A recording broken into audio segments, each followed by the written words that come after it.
Primeramente, buenas tardes, doctor, buenas tardes, compañeros. A mi grupo le tocó exponer lo que sería diagnóstico, técnicas parasitológicas.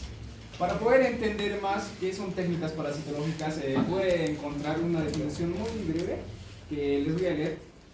Las técnicas parasitológicas son métodos de laboratorio que se utilizan para identificar parásitos, sus huevos o larvas diferentes, como las cuales estas vamos a estudiarlo con técnicas. Por ejemplo, más adelante les vamos a explicar cuáles son las técnicas que se utilizan para poder identificar enfermedades. Ya, para lo cual, procedimientos de laboratorio. En sí, los médicos deben conocer con exactitud las diferentes técnicas para poder solicitar e interpretar los diferentes resultados adecuadamente. ¿Esto qué quiere decir? Se preguntarán cuáles son las técnicas. Estas técnicas son los tipos de análisis. Los tipos de análisis que vamos a estudiar en esta clase serían las técnicas coproparasitológicas, las técnicas en parasitosis, sanguíneas y tisulares, las técnicas de análisis de contenido duodenal, las técnicas de análisis del flujo vaginal. Bueno, la intención entonces de la clase, la primera diapositiva, ahí, ese es nuestro objetivo, ¿no es cierto? ¿Qué dice nuestro objetivo? ¿Médicos? Conocer con exactitud las diferentes técnicas que podemos solicitar. Interpretar los diferentes resultados. ¿De qué sirve que tú me vas a pedir una adicional? No sabes para qué.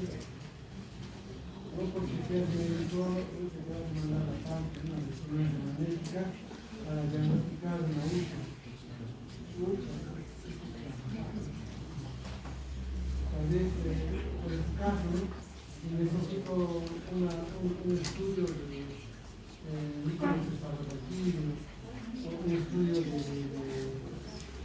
contenido vaginal, un estudio de flujo vaginal, un estudio de esputo, un estudio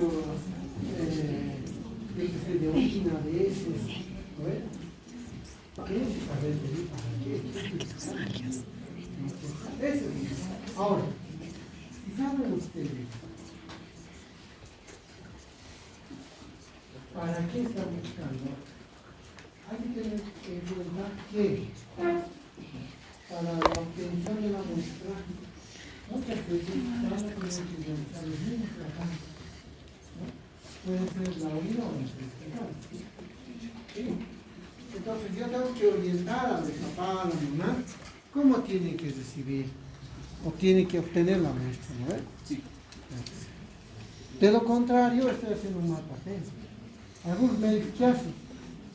Vaya, por favor, tiene que presentarme su certificado. Sí. Aquí está, aquí va a estar la muestra. Ya, se votan, ¿no? Así es médico, ¿no? Pero no te explican, señor, para obtener la muestra, primero no le da a su hijo. Se va a obtener la muestra a las 7 de la mañana. Necesitamos que haga de esta manera, que se enseñar. Eso es para que no en la obtención de la muestra. A veces, a mí me preguntaban, que tengo que llenar este frasco de instituciones. ¿Solo aquí? ¿Solo ahí? Gracias. Entonces, hay un error, ¿no ves? No necesito que todo este error, no necesito que todo este frasco esté lleno de instituciones. Pero, le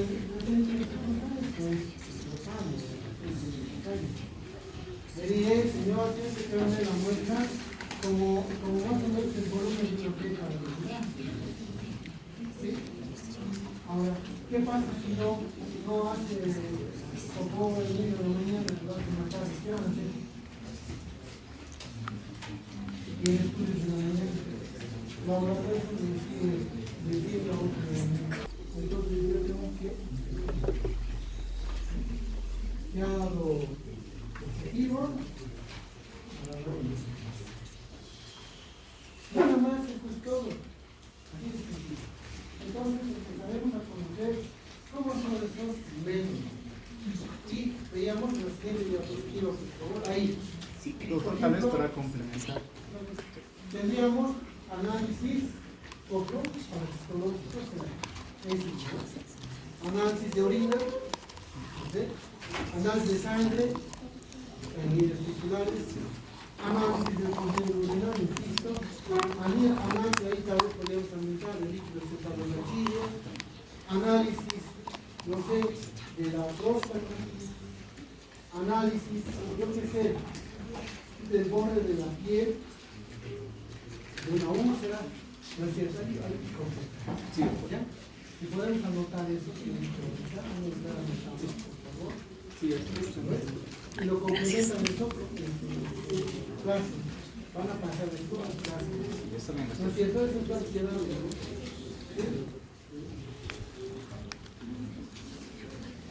Continuamos.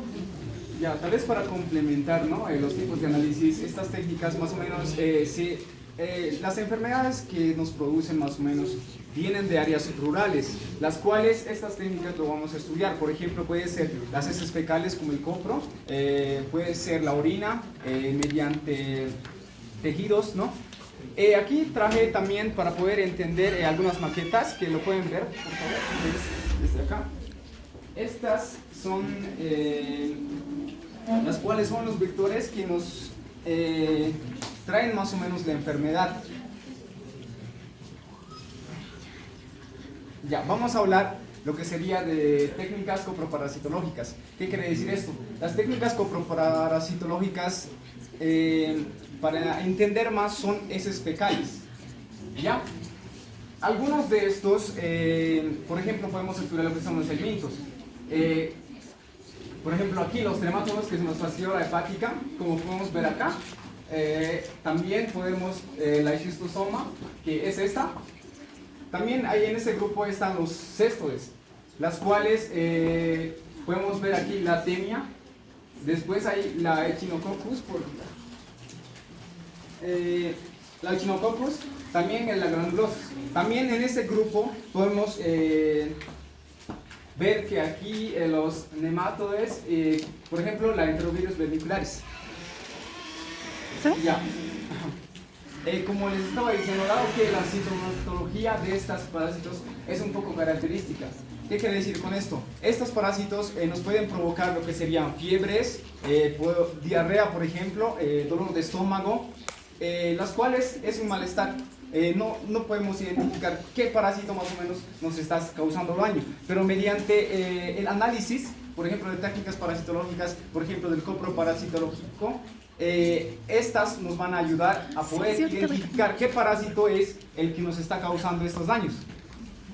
Eso que es. Hasta ahí, por favor, continuaremos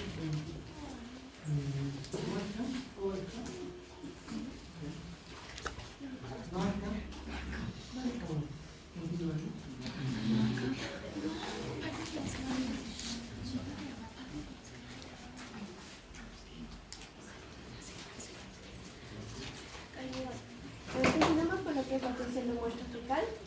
La muestra fecal incluye espontáneamente es la muestra óptima para el sistema cultural. Estas muestras pueden ser obtenidas por lo que es la rectoscopía, el tacto rectal y el aspirado rectal. Entonces, a ver, bien podemos en casa de repente obtener una muestra de este caso por la investigación natural. Si está en laboratorio, si está internado el paciente en el equipo, saber lo que está pasando, pues voy a pedir algunas muestras, ¿no? Y el laboratorista va a venir a hacer, por ejemplo, un estudio fecal. Más rapidito, ¿no? Eso es lo que también tenemos que poner el moco fecal. Anoten, por favor, hay que aumentar el moco fecal. Pero nos sirve este procedimiento, por ejemplo, la rectoscopía. Al hacer el procedimiento, vamos a obtener una muestra de fecal. Al hacer el tacto rectal, ¿no? Es una persona mayor. de hecho a mí me es complicado, ¿no? A veces una persona mayor va a preguntar, ¿qué incómodo? O una aspirada que está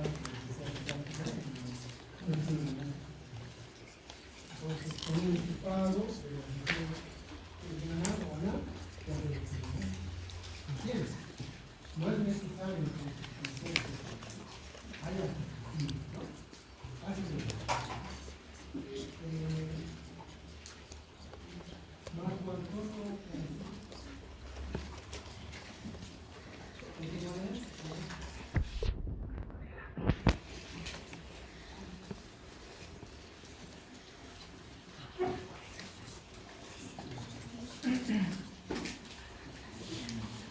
Las muestras inadecuadas, las que se han mantenido son las que se han mantenido por más de un día en temperatura ambiente. Otros también las muestras obtenidas también después de un estudio radiográfico del tubo digestivo en el que se utilizó bario.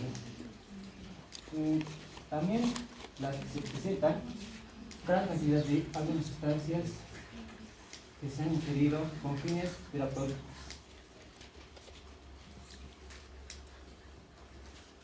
Los laxantes no han de utilizarse de rutina. En caso de utilizarse, se debe preferirse el sulfato de sodio. En términos generales, nunca se debe emplearse laxantes aceitosos, ya que se eliminan en forma de gotas, las cuales interfieren con el análisis microscópico. ¿Alguien quisiera venir o tal vez algo más importante sobre las muestras de podemos repetir que ¿cuál es la primera? Caracil. Mendoza. Adelante, por favor. A ver, ya.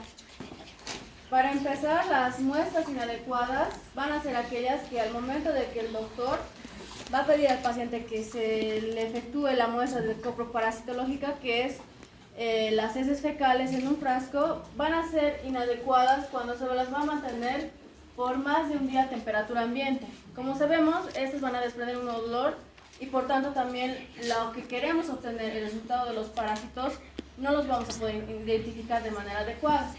Ahora, las obtenidas en un estudio radiográfico del tubo digestivo en el que se utilizó bario no son adecuadas tampoco, por tanto se descartan. Las que presentan gran cantidad de algunas sustancias que han ingerido algunos insumos terapéuticos, pueden ser los aceites o antidiarreicos con bismuto. ¿Por qué?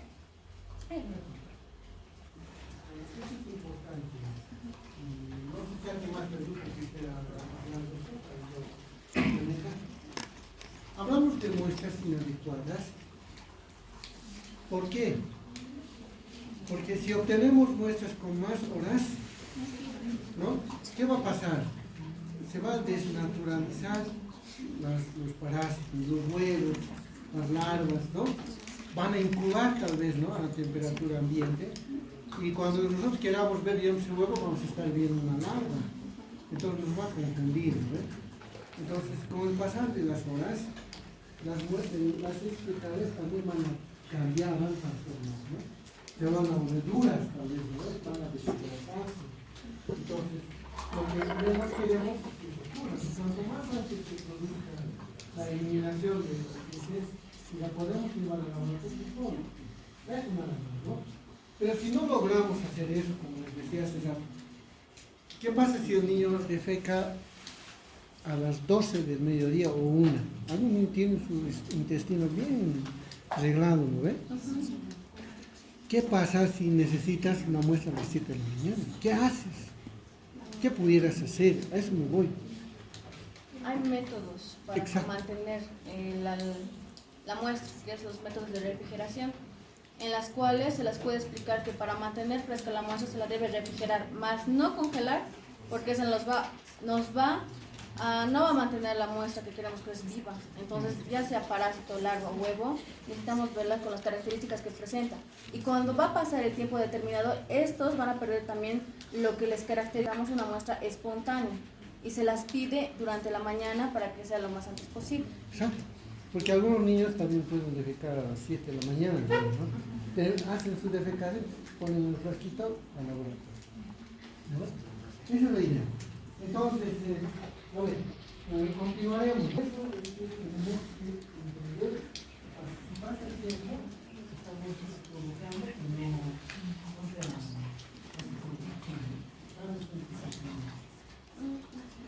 ¿Qué más sería? Continuamos con el barrio. Algunas veces tenemos que hacer estudios para métodos en casa. Varios ayuda porque en la radiografía me va a poder permitir ver si hay estrechamiento o quizá alongado el intestino. Entonces, si voy a hacer un estudio con varios, es preferible que primero obtenga la muestra y después hacer el estudio. Yo hago el estudio y espero por lo menos 2 o 3 días para decir ¿tienen que entender esto? No se les ocurra presentar examen un poco para el psicológico y decir que están haciendo estudios. Ahí no pueden pensar que no saben. Algunas veces se utilizan sustancias como aceites, digamos, para corregir algún problema de estreñimiento. Peor todavía, ¿no? Si usan laxantes que contengan aceites, entonces evitar eso quiero decir, ¿no? ¿Qué más sigue? Los laxantes no tienen que utilizarse bajo ningún... cuando vamos a pedir una muestra coproparasitológica, los laxantes no nos van a ayudar, al contrario, nos van a impedir el diagnóstico correcto. En caso de usarse, debe preferirse que sea de sulfato de sodio. Pero, en términos generales, lo que esta va a hacer es que se va a eliminar en forma de gotas. Y lo que va a hacer es va a interferir con el diagnóstico microscópico al momento de analizarlos. Sí. Ahora, el número de muestras quiere decir que cuando una persona vamos a hacer el diagnóstico, vamos a hacerlo seriado. Como ya hemos escuchado más antes, el diagnóstico coproparasitológico seriado es determinante de día por medio. Puede ser una muestra un lunes, un miércoles y un viernes. Y esto es para obtener el 100% de la muestra necesaria para identificar el parásito, larva o huevecillo en las heces fecales. El envío. El envío debe hacerse de manera espontánea lo más antes posible para poder diagnosticar la larva viva o el parásito. ¿Y por qué? Los trofozoitos de los protozoarios pierden la movilidad, no van a moverse y aparte van a perder las características que les van a identificar, y es lo que nos ayuda a nosotros para precisar la manera en la que podemos atacar con un medicamento. Ahora, la conservación. En caso de que la muestra no pueda enviarse, hay lo que vamos a interpretar la manera de refrigeración. La conservación debe realizarse para garantizar la calidad del diagnóstico. Y como ya se lo hemos mencionado, nunca deben congelar una muestra, ya sea de orina o ya sea de heces fecales. Se la debe preservar y congelar. Mantener la estabilidad de la muestra. Ahora, las preparaciones selladas se las va a hacer con el portaobjetos y el cubreobjetos. Cuando nosotros obtenemos una muestra y vamos a utilizar estos materiales, lo que vamos a hacer es sellar a los bordes con vaselina, con esmalte de uñas y también con el bálsamo de Canadá. Eso es para mantener la muestra en el centro del cubreobjetos y el portaobjetos.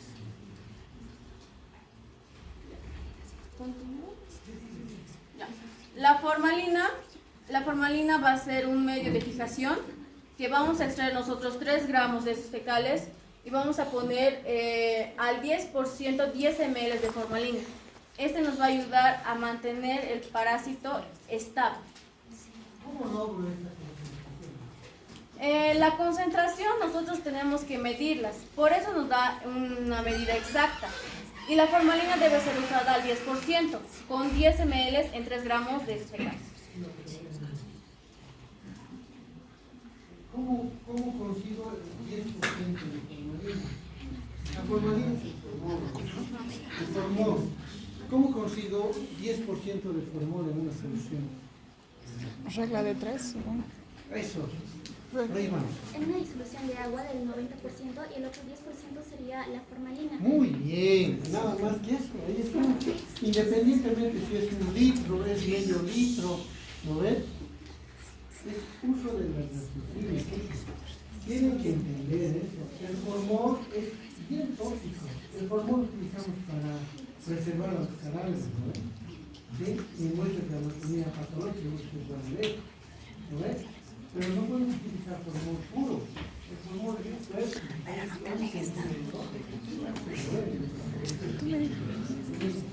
entonces, ¿qué hacemos? En los cadáveres ponemos formol, pero está en agua. ¿No ves? Está en agua y en formol. ¿Sí? Tiene que tener una dilución, que no sea tóxico. En este caso, para mantener vivas todas las estructuras y que no se destrocen por el formol e incluso el alcohol, vamos a ver, hay que diluir. Entonces, tú usas diríamos para 10 ml, por decir, ¿no? 10 ml nada más quiero poner de solución. Entonces, lo que voy a hacer es 1 ml tendría que ser formol y 9 ml tendría que ser agua, solución fisiológica. ¿Ven? Entonces consigo una dilución al 10%. ¿Sí o no? Sí. Así de sencillo es, chicos. Pues si ustedes saben eso, tienen que explicar a la mamá. O ustedes, ¿no? Si están, por decirles, en área rural, ¿cómo van a llevar las muestras desde ese lugar a un lugar donde hay laboratorio? ¿Ves? Si ya saben, 10 partes voy a hacer. Si quiero 1 litro de solución, ¿cuánto voy a poner de formol? 1 litro.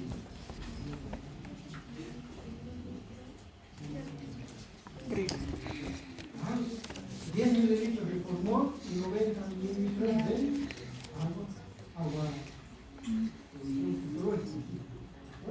Entonces tienes una solución al.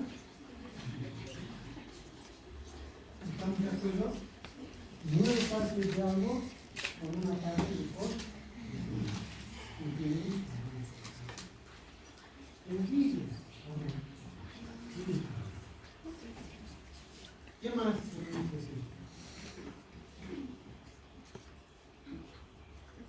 Este ya es otro tema, ¿no? Sí. Rodríguez, Vizca. Hablaremos de la boca de.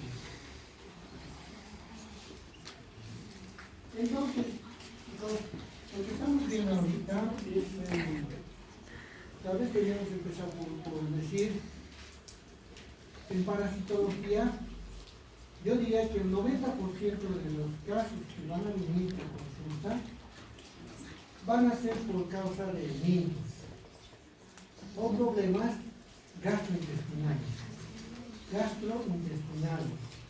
Insisto, el 90% de las consultas van a ser gastrointestinales. Entonces, 90% de los casos gastrointestinales. Ustedes van a necesitar poco, especialmente niños. El otro porcentaje, el 10%, pues van a hacer otro tipo de parásitos, ¿no? Pueden ser parásitos de la sangre, o parásitos de la vía urinaria, ¿no? O de los genitales, ¿no? Es un porcentaje más pequeño. Entonces, el primero que tienen que aprender es cómo se comportan. ¿Qué se tiene que alimentar a los papás?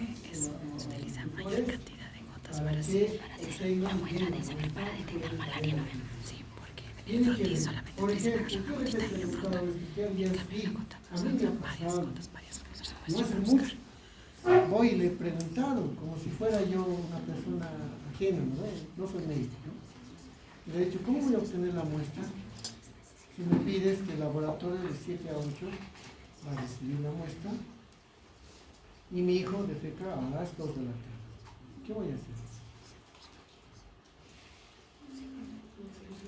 Y aunque ustedes no lo crean, el médico no se me quiere esperar. No sé qué harás la cosa que me entregues de 7 a 9 o de 7 a 8 horas, ¿no? Es la respuesta.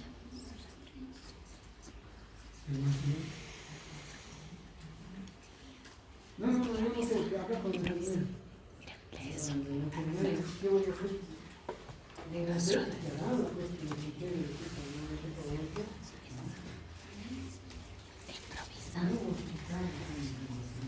Lees y explicas.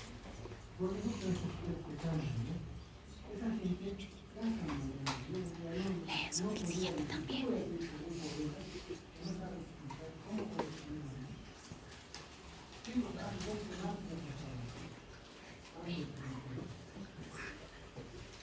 Entonces, eso me llama la atención, me llama cuando no están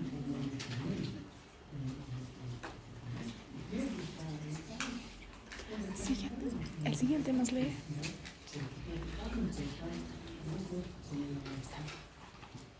Imagínate como hacer estudios de líquidos, hacer estudios para marcadores tumorales, hacer estudios, creo que ser más profundos, de acidosis o alcalosis metabólica. ¿Cómo estará ahí?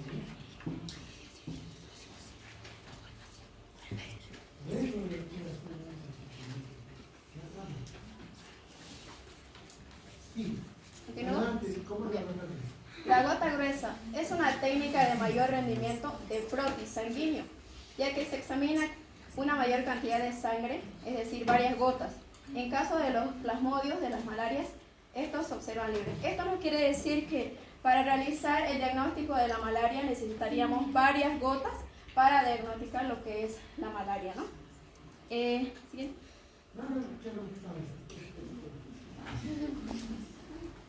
Hay otro método entonces, les decía, ¿no?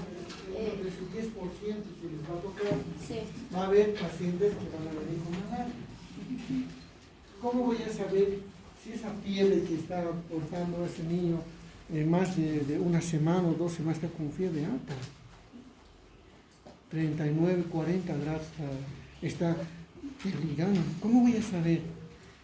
¿No? Entonces, tan sencillo, obtener la muestra del complejo del dedo, imaginar 2, 3 gotitas en el portaobjeto, así descubrir el cubre objeto y la misma. Esa es la técnica. Esa es la gota gruesa. Tan sencillo. Tan sencillo. Si algo se mueve dentro de esa gota, van a ver ahí, está moviendo un sensor,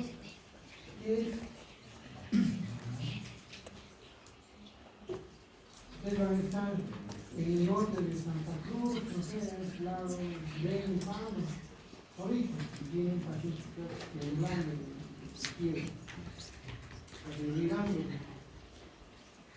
no hay laboratorio, no van a poder escuchar.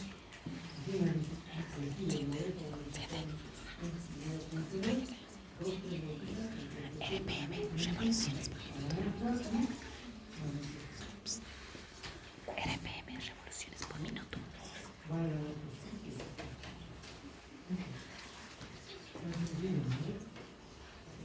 ¿Qué más?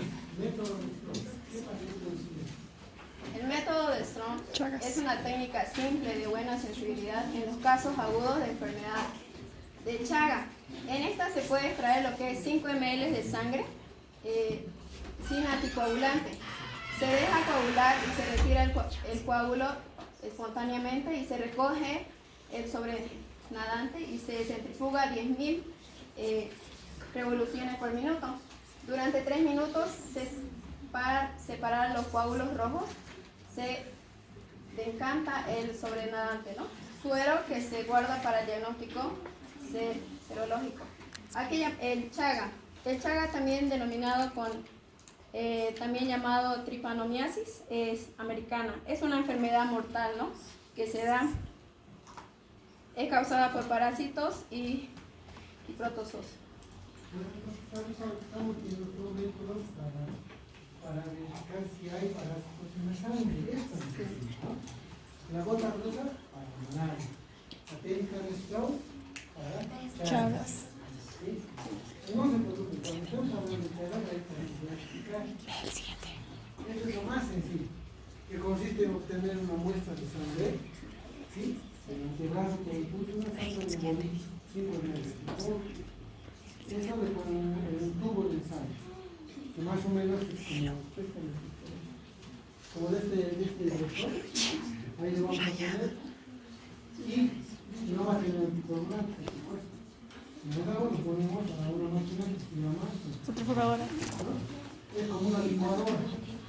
Ponen ahí, tienen que poner un apoyo, el mismo peso casi, con otro, y tapo, enciendo la máquina y lo calibro a 10.000 revoluciones, ¿no? 10 minutos, van así, 10.000, 2.000, 2.000, a 10.000 revoluciones.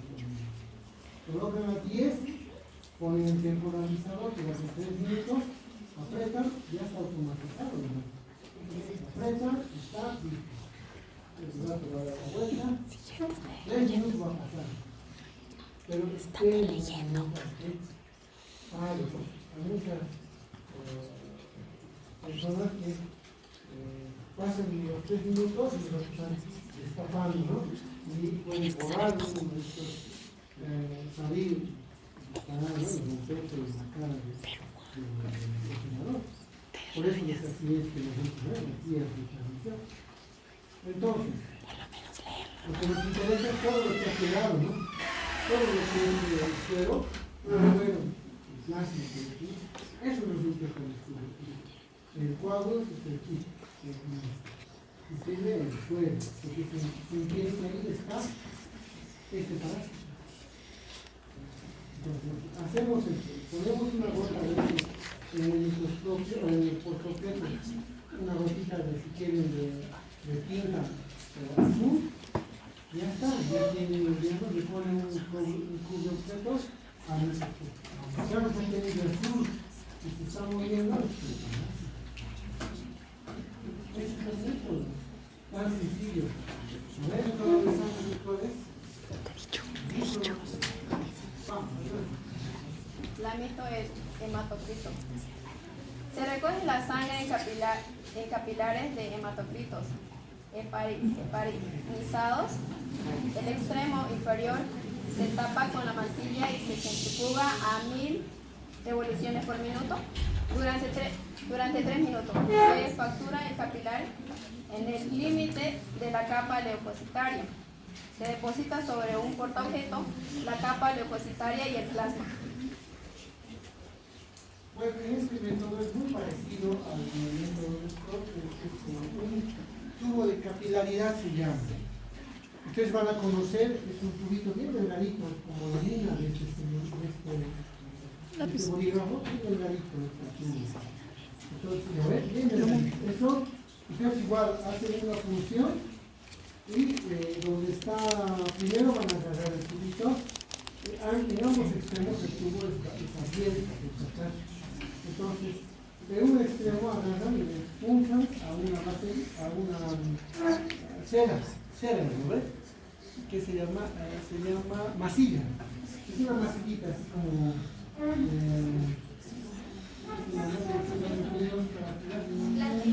plastilina, mejor la plastilina. Sobre la plastilina está, y hace un poquito y así se lo sigue. Está tapado, ¿no ves? La otra quedando libre. Esta es la boquilla, le hace al contacto con el dedo, ¿sí? Y va a caer en la sangre. Ahí se va a llenar la sangre. Agarran eso y le ponen a esta máquina que se llama microcentrífuga. En el laboratorio va a haber una macro y una microcentrífuga. Igual, ¿no? Voy a poner el tubito de capilaridad con otro tubo de apoyo, igualito, tapo y programo a 1000 revoluciones. Yo transmití 1000 revoluciones y el tiempo es de igual, ¿no? 3 minutos. Entonces, van a girar, a los 3 minutos levantan y igual que está en la imagen, así, el plasma está arriba y abajo está todo lo que son los glóbulos. Hematocrito. Igualito como está en la imagen. Muchas veces el tubito puede romperse. Y solo tengo la parte que me interesa, ¿no? Que es el suero. Ese suero es el que voy a poner a los puntos objetos, pero a los puntos objetos, ¿alguna duda aquí? No, por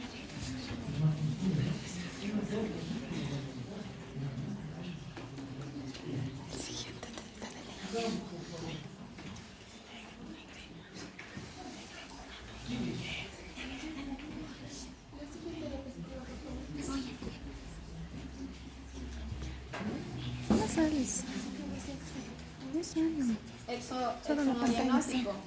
Este método se usa para el diagnóstico de la enfermedad de Chagas aguda, incluyendo los casos congénitos. La sensibilidad del exonodiagnóstico es menor a la etapa crónica de la infección chagásica. Para proceder a la toma del examen, primero se debe revisar que las cajitas cilíndricas de madera contengan las ninfas de tercer estadio de triatomas infesta en ayunos. Esto nos quiere decir que la muestra para la enfermedad de Chagas tenemos que sacar en ayunos.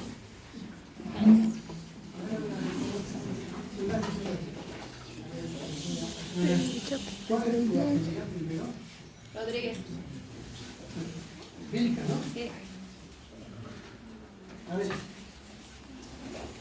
¿quién está en ayuno? ¿La persona o el criatura? La persona. No, Pero para sacar el diagnóstico. por eso, te voy a explicar. Resulta que para hacer esta prueba es bien facilita igual. Solo necesito un recipiente como una cajita, ¿no? Como esa caja de luz. Que por un extremo voy a poder poner al triatoma, a la vinchuca, que esta vinchuca va a tener la característica de que está en laboratorio, está criada, ¿ya? Se supone que esta vinchuca no tiene parásitos, por eso se llama ninfa. gracias. Son ninfas, son más chiquitas incluso que la vinchuca normal. Estas vinchucas van a estar en ayuno, eso quiere decir. La vinchuca es la que va a estar, Lilian, la vinchuca es la que está en ayuno. Quiere decir que por un tiempo no le vamos a dar comida. La vinchuca se alimenta, por cierto, de la comida. Cuando voy a criar vinchucas, tengo gallinas también que criar. Entonces las gallinas o los conejos son los que le van a alimentar a la vinchuca. Eso se hace en el laboratorio, ¿ves? Entonces, esta vinchuca no tiene parásito. Esta vinchuca se llama ninfa, por eso sí. Pues, si voy a hacer la prueba de esta vinchuca por lo menos una semana de comer. Por si acaso la vinchuca puede estar hasta 3 días sin comer. Entonces, por eso que cuando se toma la sugestiva, a sacar de sangre, es tan voraz que puede reventar, capaz de más de reventar el sangre. Entonces, la ponemos a la vinchuca en el recipiente, ¿no es cierto? Segundo caso, ese recipiente se tapa. Lo vamos a tapar con una media nylon, de tal manera que la vinchuca va a estar en contacto con el antebrazo de la persona. Aquí se coloca la vinchuca, en la cajita, ¿sí? Entonces la vinchuca va a captar un vaso y lo va a picar y se va a succionar. Vamos a ver a la vinchuca cómo su abdomen se va a volver rojo se vuelve, ¿sí? Y además se infla, e incluso va a querer expulsar el contenido del intestino, se va a despejar. Y decir que va a estar, se harta y decir se suelta. ¿Ya lo entendió? Sí, Por doctor. eso la vinchuca tiene que estar en ayuna. ¿Sí? ¿Sí? Ya. Luego, a esta cajita con la vinchuca ahí se le pone un nombre del paciente, tal vez, ¿no ve? Y se lleva a incubación. Lo lleva al laboratorio y voy a poner ahí el recipiente, ahí va a estar la temperatura ambiente, la vinchuca. Sin poner nada. Hasta que otra vez su abdomen se vuelva plano. Y eso va a ocurrir más o menos unos 4 días. Así va a estar la vinchuca. ¿Qué hace el laboratorista? Agarra la vinchuca y con unas pinzas vamos a exprimir el intestino. Con todo mejor.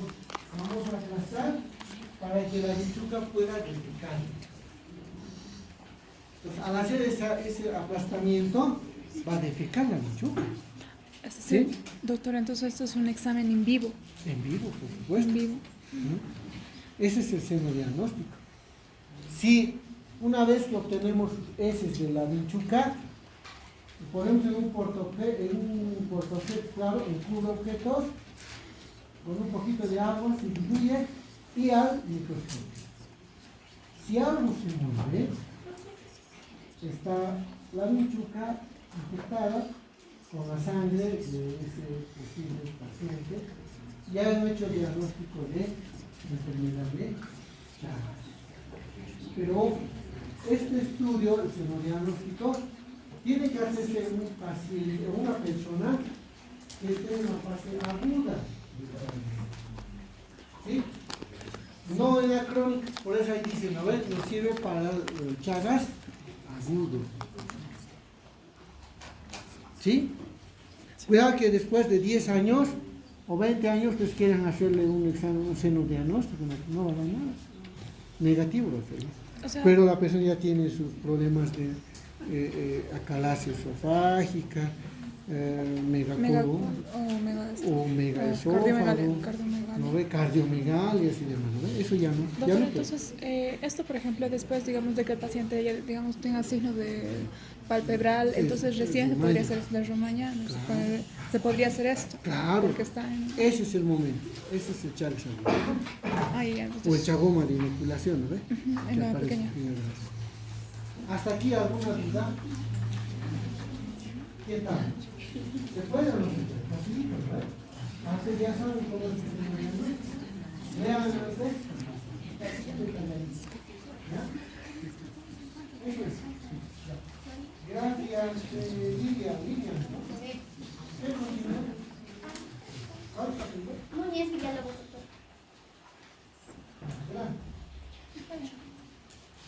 Primeramente, existen otros tipos de diagnósticos. ¿Cuáles son? Examen directo al fresco de secreción vaginal. Se utiliza en el diagnóstico de tricomiasis. Se examina una secreción de entre la lámina y la laminilla sin tensión o con colorante rojo o neutro al 0.1%. En el cloruro de sodio a un 0,85%. Podríamos decir que también no tiñe el protozoo vivo, pero sí a otras células epiteliales y también a los leucocitos. También podría agregar que este examen es un examen rápido, es un examen directo. Podríamos decir que es una prueba muy rápida y sencilla de realizar. Entre el siguiente. Existe otro segundo tipo de examen, el examen directo a frasco de orina. ¿Qué dice? Para el diagnóstico de tricomoniasis, en el hombre se realiza examen microscópico de orina recién emitida o con o sin tinción. El rendimiento puede mejorar al dejar sedimentar la muestra al 37% grados centígrados o al 37 grados centígrados, o centrifugándola a baja velocidad de 500 a 1000 revoluciones por minuto. Se recomienda también observar un mínimo de 3 preparaciones por muestra. Pero también, ¿qué podría añadir? Podría añadir que la tricomoniasis es una infección de transmisión sexual, es decir, de la ITS. En la siguiente, el examen... Otro lugar donde podemos tener una muestra es de las secreciones vaginales. Ustedes bien saben, señoritas, que La secreción, la ahí. secreción vaginal no secreta, no es secreción. A no ser que esté en ese periodo del mes, ¿no? Hay siempre moco, pero después no hay más, ¿no? Pero si se presenta una secreción que parece agua jabonosa y con un olor fuerte, ¿no? Estamos hablando de tricomona. Hay un olor como al pescado que dicen, ¿no? Peor todavía cuando tiene sensación de rascado. ¿Sí? Hay mujeres que están rascando la vestibular. Eso es indicativo de que hay un problema de sensación. Puede estar presente este parásito, que es uno de los parásitos que se transmite por contacto sexual. Se llama tricomonas. Entonces, en la mujer es la que más se presenta los síntomas, porque el parásito está a nivel de la vulva, o perdón, de la vagina. Entonces produce una secreción blanquecina como agua de jabón. Ustedes toman la muestra inmediatamente con un sopo, se pone al portaobjetos, pueden colocar una tinta roja y al cubre objetos ya, al microscopio, ¿no? Ya se está moviendo, listo, ya saben, ese es una. Todo lo que se mueve en una muestra es el trabajo. ¿Sí? Ese es un estudio complejo. Pero resulta que esta patología, por ejemplo, estudiando, resulta que es el hombre o el de cebolo, si quiere, porque a él no le hace nada. No hay ningún síntoma. No hay secreción más nada. ¿Por qué? Porque el parásito debe salir irse hacia la próstata o a la vesícula seminal. No está en la uretra, depende. ¿Se ubican? Por eso no produce síntomas. Entonces, ¿cómo obtengo muestra para confirmar el diagnóstico de un varón? Lo que tengo que hacer en el varón es estudio de orina. Se le solicita la orina, la evacuación de la mañana, la primera orina. Ese momento tiene que evacuar y se hace una centrifugación y se coloca. Es bien sencillo, pero a veces no resulta, no es muy, el porcentaje del resultado es muy bajo. ¿Qué se estila en estos casos? Es hacer el masaje. Ahí hay que aumentar, ya aquí van a aumentar. Lo que está anotando, el masaje prostático. ¿Ya? Masaje, eso va a ser pregunta de examen, chicos, cuando estemos hablando de tricomona, ¿ya? Entonces, ¿cómo consiste este estudio? Es que es el importante, laboratorio. digamos. Al paciente se le hace un tacto. Tiene que hacer una persona que conoce. Hace el tacto rectal, se estimula a la próstata y la próstata va a secretar el líquido. ¿Sí? Por la región del pene va a salir el líquido. Ese líquido es secreción. ¿Sí? Pero hay que estimular la región rectal. Bien difícil, no sé por qué vamos a poder hacer eso. Pero es necesario. Con eso tenemos un porcentaje de sensibilidad casi del 100%. Ahora bien, cuando estudiemos esta enfermedad van a ver que la transmisión no solamente es por contacto sexual, lamentablemente si hay una mujer que está con enfermedad, inclusive el contacto con sus profesiones, con sus propios señores, ya verifican es muy interesante que si la persona va a uno de estos años, y tiempo, y a poco rato otra mujer viene, ya. O sea que es grave, ¿no? Por eso yo les digo, si van a saber, llévense su toalla, pónganse una toallita ahí, bueno, ¿no? Luego la toalla la van a lavar con la lamina, de tal manera que no se propague el virus. En el caso de que haya eso, ¿no? La enfermedad, vamos a ver en la prevención también, ¿ven?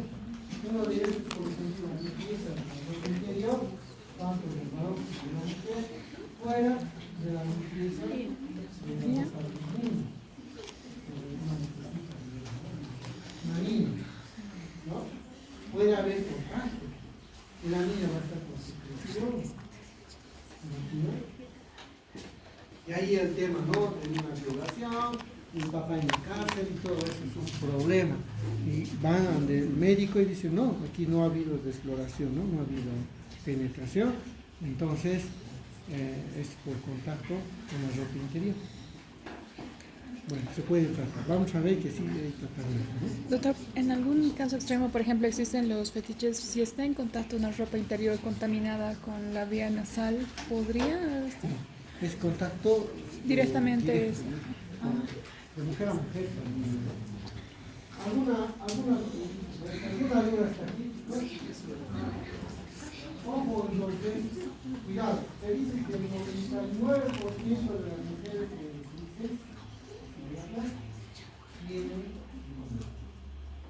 99% de las mujeres tienen tricomoniasis a lo largo de su vida. Una vez.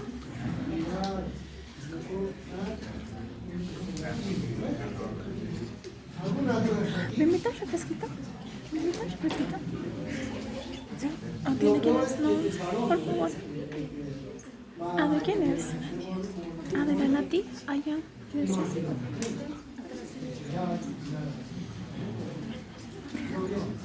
Siguiente, espérate. Siguiente.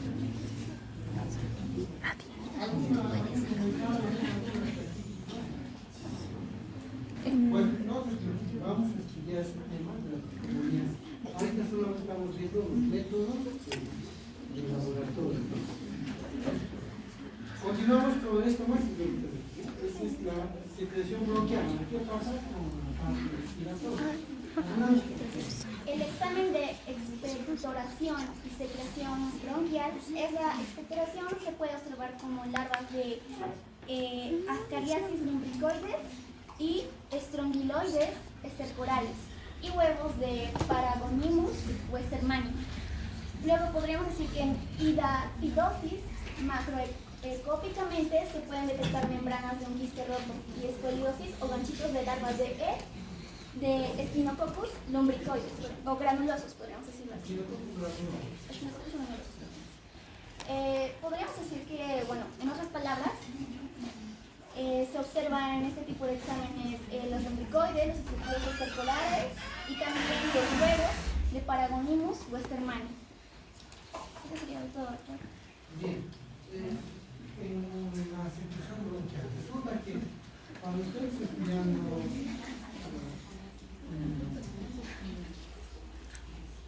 la pasión hepática y demás, vamos a ver, o al Echinococcus granuloso, que son capaces de formar quistes en el pulmón. Entonces, este quiste puede romper, y cuando se rompe todo el contenido de entonces sale que todo está contenido y la cantidad de dónde sale esto.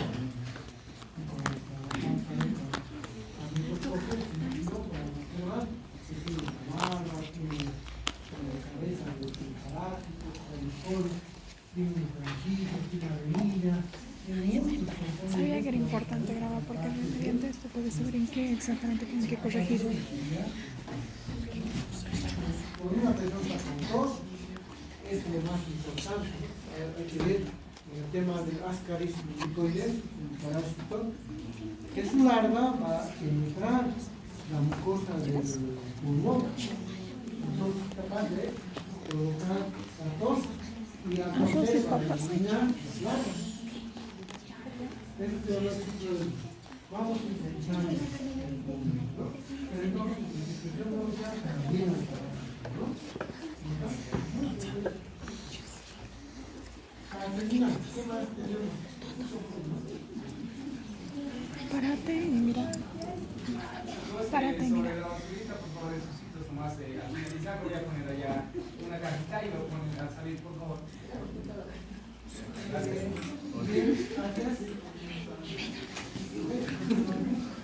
Siguiente. Núñez Villalobos, doctor. Núñez Villalobos, doctor.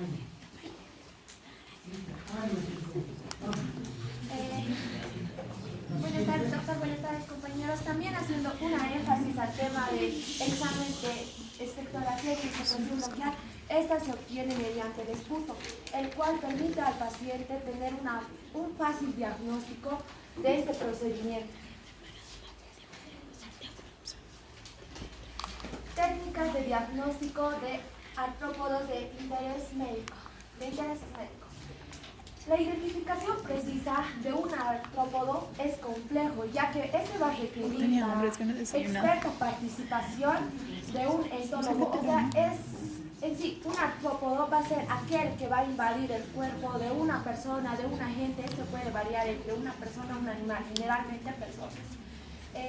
El laboratorio de parasitología va a enviar a estos artrópodos ya obtenidos en su respectivo diagnóstico, ¿no?, de interés médico, van a requerir una identificación de al menos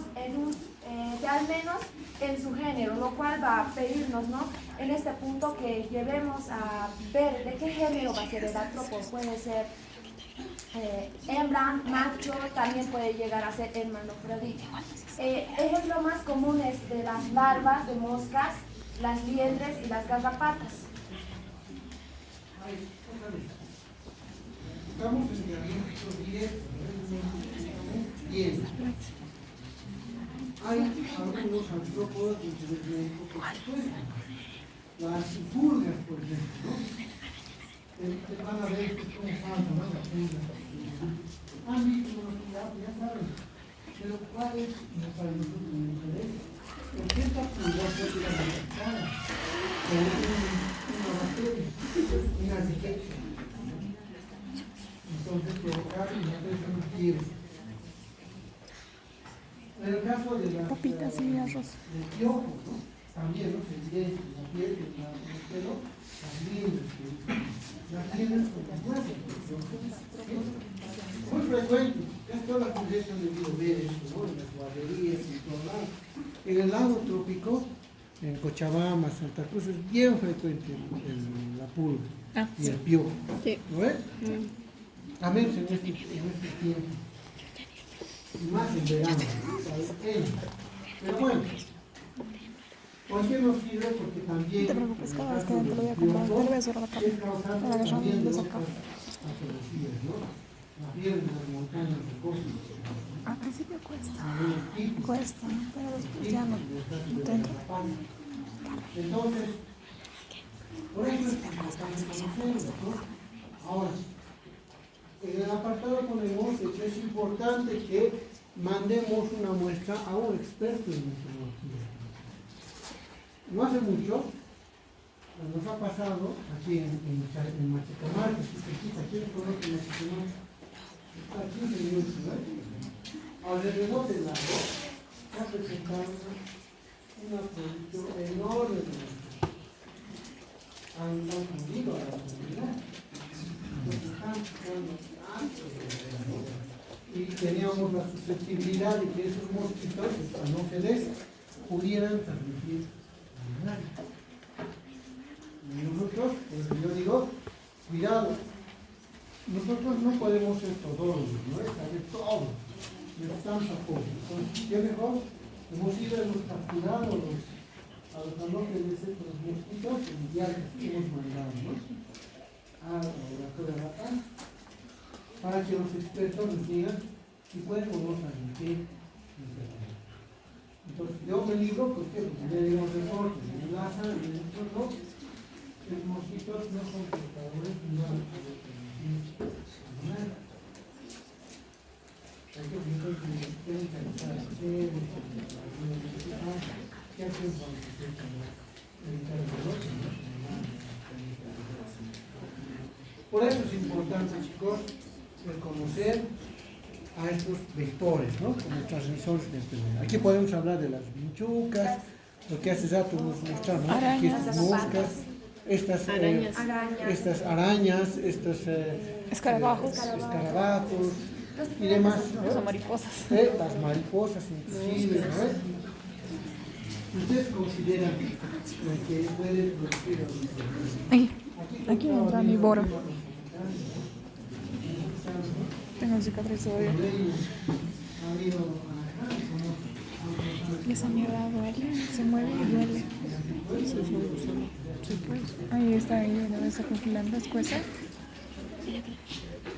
Doctor, tal vez podría hacer un ejemplo claro con respecto a los vectores, que estos son los artrópodos, ¿no? Mayormente. Hemos tratado de hacer una interpretación gráfica con nuestros compañeros del grupo. Hemos hecho una mención, algo que llegue, ¿no? A ver, dar un ejemplo claro. Podríamos poner hasta telaraña como un cuerpo, o sea, una persona, y los vectores, los artrópodos llegarían a ser las arañas, las cuales cómo van a invadir. Por ejemplo, un ejemplo es las garrapatas. Estas llegan a ser blandas y duras.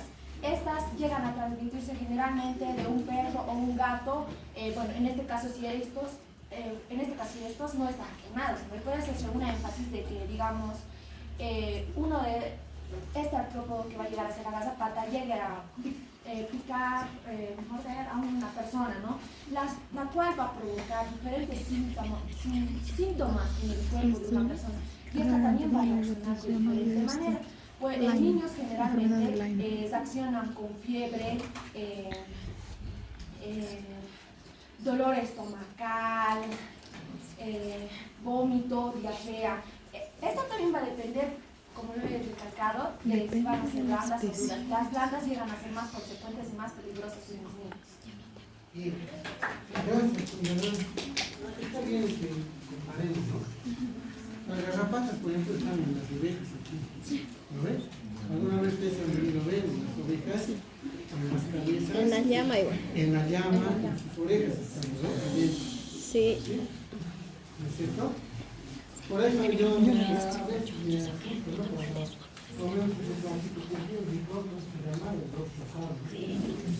Ana, yo que soy el perro. esta es tu oreja de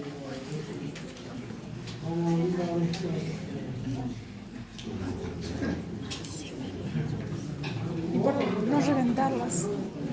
No se tenía que reventarlas. ¿Ves?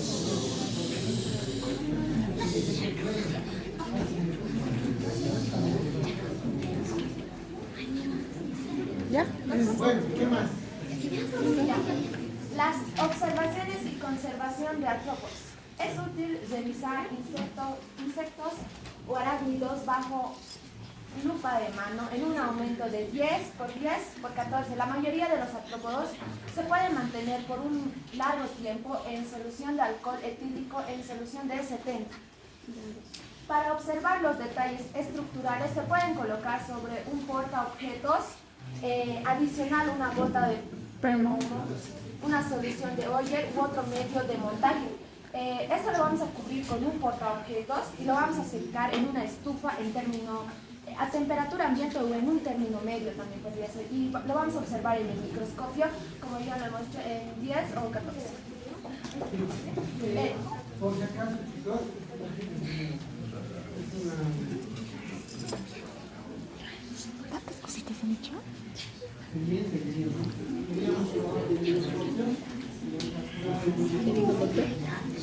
Día del amor, ¿verdad?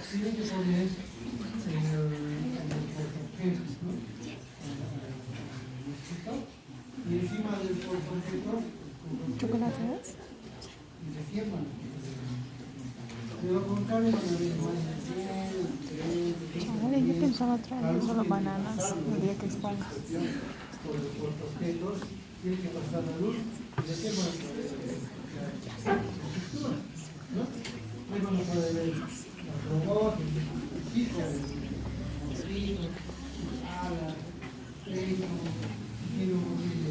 No sé, pero quiero que ustedes organicen mi primera cita. Si llego a tener una cita, ustedes quiero que me lo organicen. Ay, gracias. El Da Vinci, así se llama. Bueno, hasta aquí, algunas dudas, chicos, ya hemos visto, ¿no? Es Arias, Arias, ¿no? Astoria. Vamos a participar en todo. Gracias, hombre.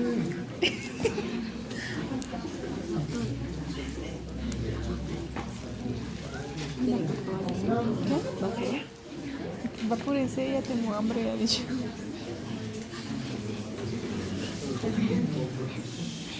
Continuando con el tema, doctor, vamos a hablar de la detección de antígenos parasitarios. Mira aquí, tómame para acá. Ahora hemos visto, esos son los medios o las técnicas directas en parasitología. De hecho, vamos a estudiar y investigamos, vamos a ver. Pero las más frecuentes son directas. Estamos viendo al parásito, una forma de parásito, como ahí adentro. Pero, ahora vamos a empezar a identificar a algunos seres, perdón, vamos a identificar a ¿Qué se puede electrocutar? Mi batería se va a gastar. tenemos palabras lo que necesitamos es el suero. Con el suero más estas técnicas vamos a identificar algo. Entonces, ¿qué vamos a usar? Sangre. El método es antígeno. ¿Cómo es? A ver. ¿Verdad? ¿Cuáles son los métodos? Vamos a La hablar batería de se los está cortando. antígenos que pueden determinar en deposiciones para ameliasis, giardiasis y pictosporiasis en la orina.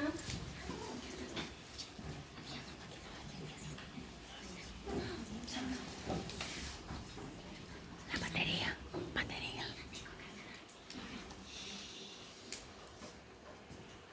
Doctor, ¿le puedo explicar sobre la giardiasis que también menciona en la diapositiva? La giardiasis es frecuente en niños. Se usa la nitromiopías sólicos en las dosis relativamente muy bajas en pocos días. Aquí se puede observar, ¿no?, en la maqueta que hemos realizado, la giardia.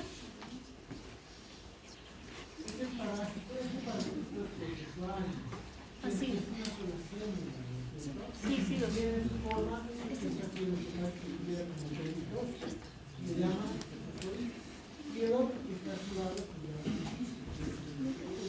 Un pequeño es el quiste. Sí, que tiene poco. Pequeño es quiste, el otro es la hembra. Sí. Está bien. Sí. ¿Cómo vas a hacer el diagnóstico de giardia?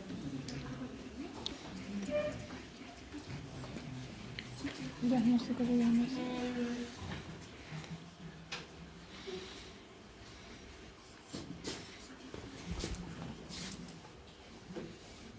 Doctor, su diagnóstico va a consistir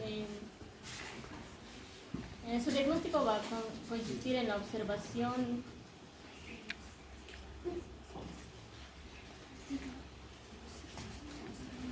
TMC. A ver, espera. Está. Aquí está, doctor. Aquí se puede explicar, ¿no?, que en este caso, ¿cómo sabía diagnosticarlo?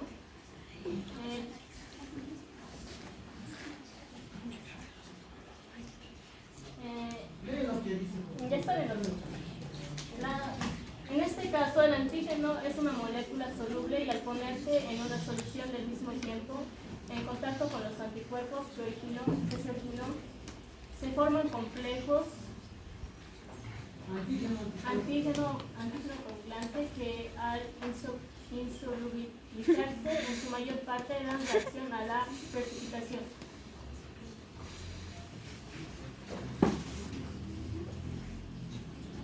Siguiente.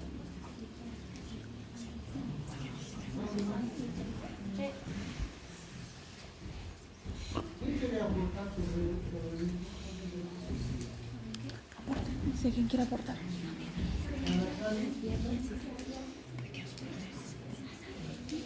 Doctor, el diagnóstico de la giardiasis en sí se puede analizar en las heces fecales ahí se puede detectar, ¿no?, las proteínas que son los antígenos que están liberados por la giardia y se puede detectar en su ADN.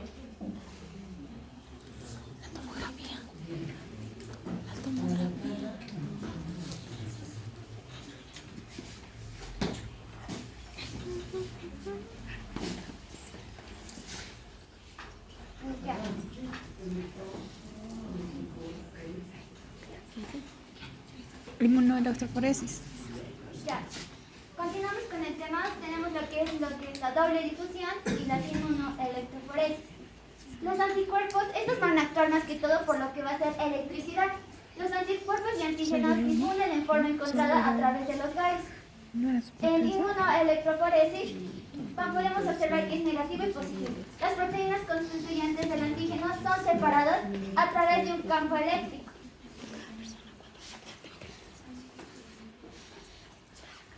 Ya, tenemos lo que es las reacciones de aglutinación. Tenemos una aglutinación directa y una aglutinación pasiva. La aglutinación directa utiliza el parásito como antígeno que aglutina y unirse con sus anticuerpos. En aglutinación pasiva tenemos lo que es la utilización de partículas inherentes como soporte de antígenos solubles. Ya. El principio de la floculación. Aquí encontramos la reacción de floculación con látex y la floculación con bentonita. Son como antígenos y anticuerpos que actúan para poder detectar la reacción de hemaglutinación indirecta y la reacción de Sodian y de Felsen. Ya. También tenemos lo que es la reacción de fijación del complemento, las reacciones que utilizan proteínas marcadas y las reacciones de inmunofluorescencia, como podemos observar. Ya. Ahora tenemos lo que es las reacciones intradérmicas. Podemos nombrar lo que van a ser los métodos inmunoenzimáticos, la reacción de Lisa clásica, la reacción de Lisa reversoria o invertida, la reacción de Lisa del doble sándwich. Después tenemos de Don un inmunoensayo y inmunoblot o inmunotransferencia.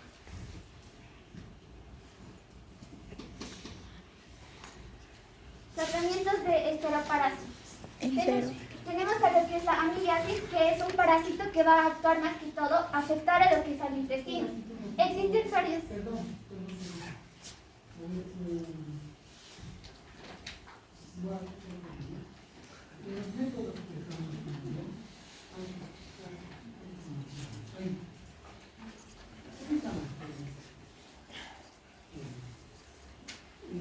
Trataremos de pensar en la física y en la química, ¿ya? Lo que buscamos entonces es la reacción antígeno-anticuerpo. Si yo estoy presumiendo que la persona está enfermada, ¿no? Puedo utilizar anticuerpos para detectar antígenos, no al revés. Puedo usar anticuerpos que están en el suelo del paciente y hago reaccionar con antígenos del parásito. ¿Entienden? Entonces, ¿cómo eso, para que me logren entender, ¿no? A veces es muy complicado entender esto, hacer una analogía. Hace rato lo que hemos aprendido que una gelatina, ¿no? ¿De qué sabor es esta gelatina? Líquido, ¿no? El refresco tiene alguna propiedad de esa electricidad, va a captar los anticuerpos de un parásito, ¿me entienden? Por eso estoy haciendo reaccionar antígeno-anticuerpo. Ahora bien, hay pruebas en Elisa, por ejemplo, es un estudio de inmunoensayo con proteínas, que hacen que esa reacción antígeno-anticuerpo se amplifique por el tema de la proteína, o la enzima. Y si a esa enzima ustedes te ponen un marcador, generamos lo que conocemos como el tema de la inmunofluorescencia. Ustedes en algún momento se han debido comprar algunos de sus souvenirs que hay en las iglesias con esos crucifijos que en las noches apagan la luz y empieza a brillar. ¿Qué se llama? Luminiscencia.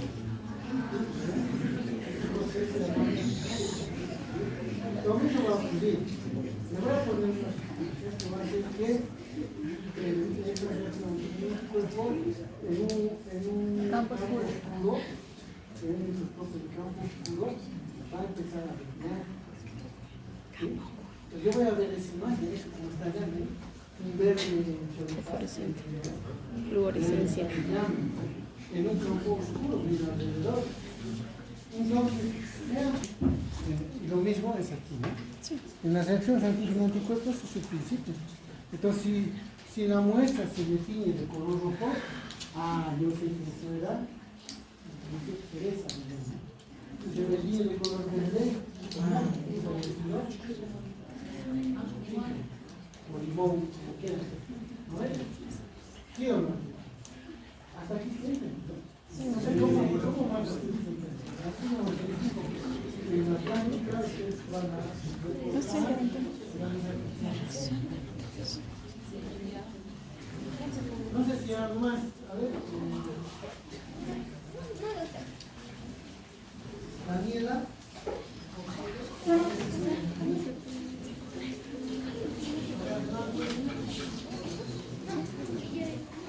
¿Eso?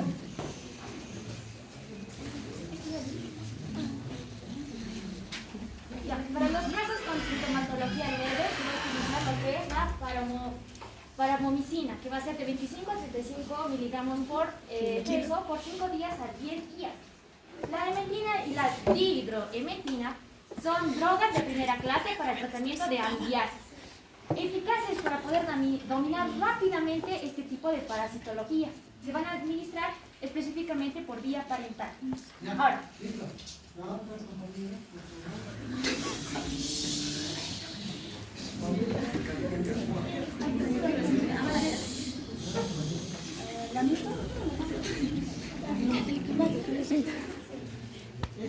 Pelantidios. Se utilizan los derivados nitroimidazólicos, en especial el metronidazol, la tetraciclina y la paramomicina.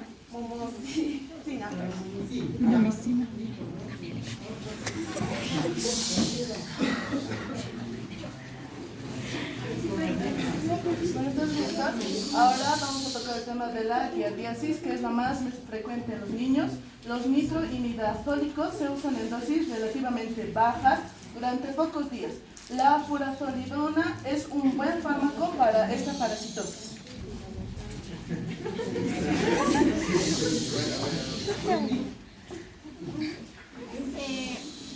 continuamos con la isosporosis, que produce cuadros gastrointestinales.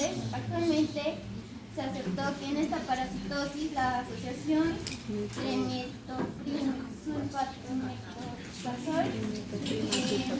cotrimazol en dosis habituales mejora sintomáticamente a estos pacientes. Ya, ahí.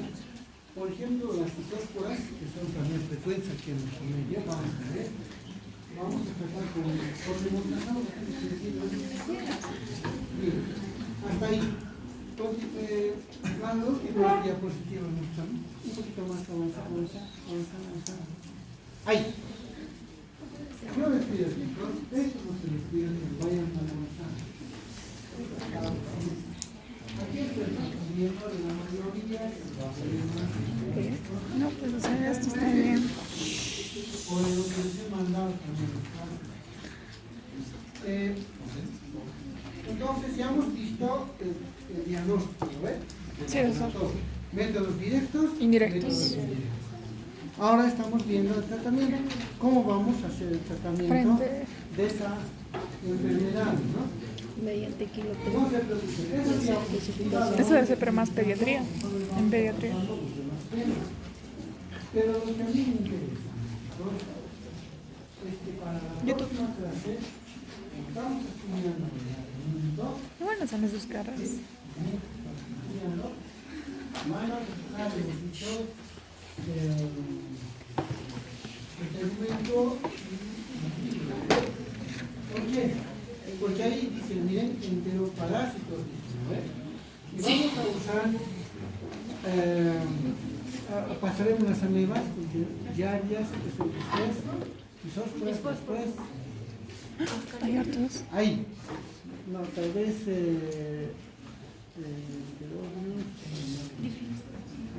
tenias, ¿no? ¿Dónde están las tenias? Ahí abajo. Tenias, ¿no? Sobre. Está casi la microsamida. Bueno, eso es parasitario. Oye, es harto. para la plasma, la primera ustedes, consigan que Pampa, en internet, ¿cómo llegan?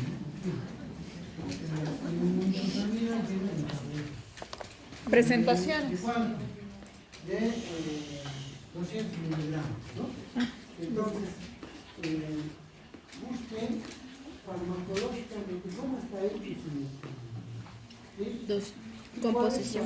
Composición y presentación. ¿Hacia dónde va? El medicamento ahí en el rapor, a veces a la bomba de calcio, a la bomba de potasio, y ya al tipo de suero,